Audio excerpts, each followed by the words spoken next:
And you weren't there on day one at Channel 4, but you were certainly there in the early days. A couple of years later, 1951. Uh-huh. And let's talk about the good old days, as they say in broadcasting. Right. Well, how did you end up at Channel 4 in 1951? I worked in a radio station in Gainesville, because I went to the University of Florida down there. And one of the people I met in radio down there had come up here and was employed at Channel 4 or WMBR TV. And he came down for a football game and bumped into me one day and said, they need a photographer. And he knew I dabbled in shooting pictures and developing my own film. And so why don't you come up and try? And so I came up here, and it turned out they didn't need a photographer. What they needed was a cameraman.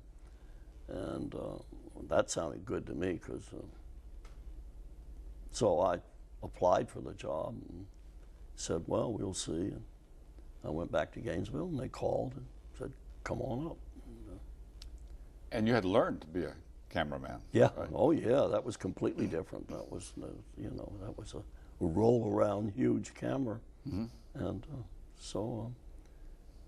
and needless to say, although we should remind everyone, this was live TV. Oh.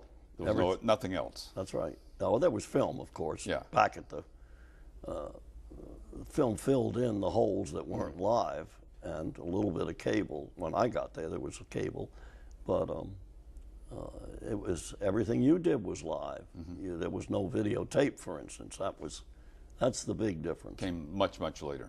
Much, much later. Yeah. Right. And so if you had a commercial, you did it live. So live TV is a special kind of thing that anybody who's ever had experience with it knows. If you make a mistake, that's just it. That's right. There's no going back and doing it over. That's why you rehearsed a lot. Yeah. There was a lot of rehearsal. Now, other people that we've talked to in this oral history project have said mighty nice things about you and your abilities as a director, which came a little later. You started out as a cameraman. Right. Mm-hmm. And but talking about rehearsing, you did. The director did a lot of rehearsing because you had to know where the cameras were going to be and where the talent was going to be. Everybody needed to know where they were going to be, what they were going to do when push came to shove, when you finally went on the air, when you clicked out there. Otherwise, the mistakes go out and you're not getting them back. And so there was a good deal of rehearsal. Yeah, there was. And you, as the director, were kind of choreographing all of this. That's right. Yeah. That's right, yeah. And you had to know where everybody was going to be, and everybody had to be where they were supposed to be, which wasn't always true, I guess. That's right. No, that's true. They weren't always there. But anyway, starting at 7:30, we'd usually have a half-hour show, and that could be anything from a quiz show to a hillbilly show, depending on what night you were on. A local quiz show. Oh, yeah, local quiz show, or... and you had to set chairs for audience. It was between shows was quite something to see people dashing around, tearing down sets, putting up things and what. You only had 15 minutes usually to do it. And people now may have a hard time appreciating just how fascinated people were with this new thing called television. People did want to come and see. You had no trouble, I bet, getting a studio audience. Yes, no, that's right.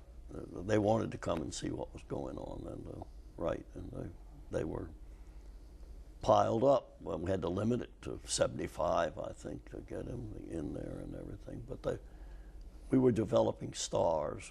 They wanted to come see Dick Stratton, and they wanted to come see Virginia Adder, and so it was popular. Yeah. And a lot of country and western music shows. That was our big one, I think, to start with. Toby Dowdy. Toby Dowdy, right. And they would roll into town on let's say a Thursday afternoon, and we'd rehearse until 5 or 5:30, and then everybody would disappear and come back at 7 and 7:30, whatever, and do the show, and all live. Mm-hmm. You know, it was Including the commercials, which were also live, right? right. Which also required some rehearsing, I guess. Right, and of course, whoever, Bill Cook or somebody had written the commercials for Toby, he'd have to learn those. Mm-hmm. He knew his songs and everything, and he'd select what songs they were going to run and whatnot. But the commercials, he'd have to go over and look. And they had cue sheets to help them, but no teleprompter. These were just, you'd scribble out in large print what the commercial, said, and Mm-hmm. he could read it, hold it up beside the camera. Yeah. He could read it.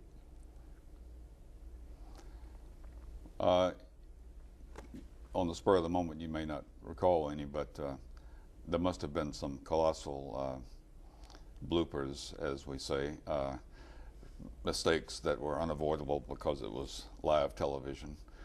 But does anything come to mind? Well, I don't know. I remember that Jenny had a show that Tommy Carroll was a singer in a show that Jenny had, a 15-minute show, and at one point he was singing My Buddy, I think, and we had him in a foxhole, and he had, in transitioning from the previous song, gotten into the foxhole, got his helmet on and everything, and was starting to sing My Buddy and whatnot, and then we looked at him, his bow tie was on in his army jacket, and his bow tie was showing through. Yeah. But there were lots and lots of errors that occurred. And I know viewers were fascinated with this new thing, television. They couldn't get enough of it. It's probably not too much of a stretch to tell people that they were watching the test pattern. They were so fascinated to see this new thing called television. Well, what was it like to be on the other end of that, at the TV station, and realize that you were doing this brand new thing, that kind of inventing something new? Well, it was great, I guess. I mean, you did feel like you were trying to come up with new gimmicks. You could see what the network was doing every now and then when they did the news, or when you watch a network show and you think, well, how'd they do that? And then you try to emulate it or somehow do something like it, and then that would cause you to even to do something hadn't been done before at all. I know I was constantly asking for low-key lighting. That would be lighting where you couldn't see anything beyond. Just put the spot on the man, just put the spot on my person, and the engineers didn't like that because it made a halo effect around, and they didn't like to send out a halo effect. But little by little, we developed a method of putting low-key lighting on somebody, and without developing the halo and whatnot. But So you were interested in experimenting. yes, definitely, yeah. And, but we did a lot of, I think a lot of our innovations came in set building to start with. Can we make it look like a beach? Right. And how do we go about making it look like a beach? And and things like that. And we did some pretty elaborate sets. We had people in boats and with water reflection underneath to make it look like they were actually out in a boat. And the rear screen would throw a picture up of trees and then have somebody rock the boat so that it gave it the whole thing. And then and it all had to be done in the studio. You got it. So there was WMBR, FM and AM, right? Right. Mm-hmm. And then along came in 1949, September 1949, television. Right. And I think maybe a lot of people, including the owners of the radio station, didn't recognize what television was going to become. I don't think so. I think they putting all their money into FM. They thought FM was it, and paid but very little attention to it, and to the TV. Because when they first got the TV license, they got a couple of TV cameras, used ones, and they would just put them in the radio studios, and they'd sit there until they'd go out and do a broadcast.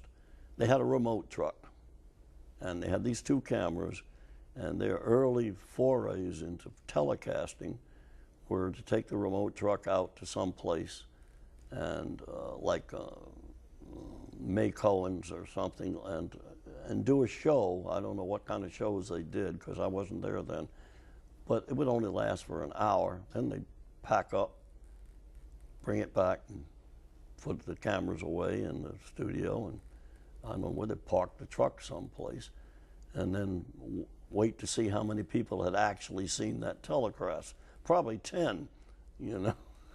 Yeah. But they eventually sold enough sets to know that they had to move to another place because they're going to do more extensive programming. They had to have a place for a TV station. Yeah, because they were going to start now trying to program 2 or 3 hours a day in the morning, or in the morning 2 or 3 hours, and 2 and 3 hours in the afternoon. And the rest of the time was test pattern. Contrasted to today's 24-hour broadcast day, there were just a few hours of television. In those early days. In the early days. Yeah. By the time I got there, though, however, they were in 1951. They were going from 7 in the morning until 11 at night, off and on. I mean, you know, the live part of it. Now, this was the only TV station in Jacksonville. Right. And I think they had a choice of any network programming they wanted to air. They didn't have to be affiliated with just one network. That's right. They had 4 different networks coming down, and NBC, ABC, Dumont, and CBS. Though the radio station was CBS, a big affiliate of CBS, a strong affiliate.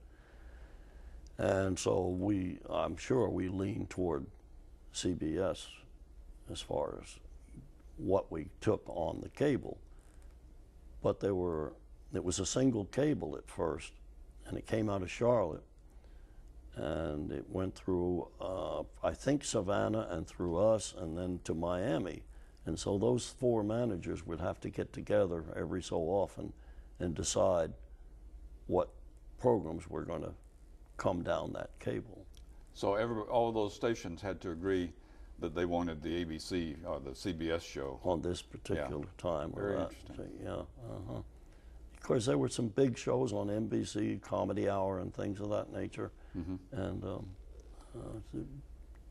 now, the early mission of Channel 4 in 1949, when they signed on, and still after you came, I guess, they were still trying to sell TV sets. Right. So that because when there was no reason for anybody to own a TV set until there was a TV station. Right. That's right.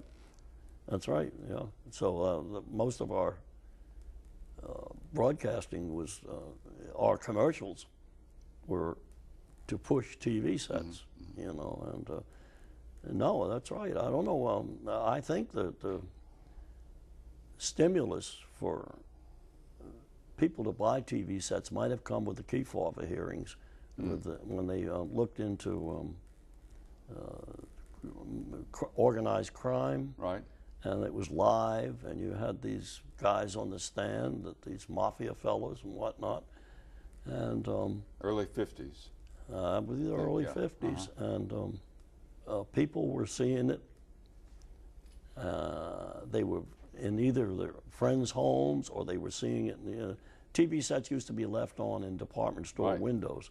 People would stand out and see that, and I think that was something that made people want to have a TV set at home. They were interested in that. Yeah. Of course, sports things too would cause people to buy. But a lot of people did gather outside department store windows and watch, and they would have a speaker outside. So and I imagine TV sets were expensive. Yeah. For instance, I didn't have Relatively. one. Yeah, I mean, hardly anybody in the station had one. And then Madman Muntz came along he started to break the... This was in the early 51. A local merchant? Munch TV, no, Oh. Munch TV, and Okay. they were the first ones to kind of break the price thing. I see. But the engineers put the sets down as well. It was hardly anything, but they got a picture, and they were cheaper than RCA's and other people's. So as the sets came down, people bought them, and we began to get an audience.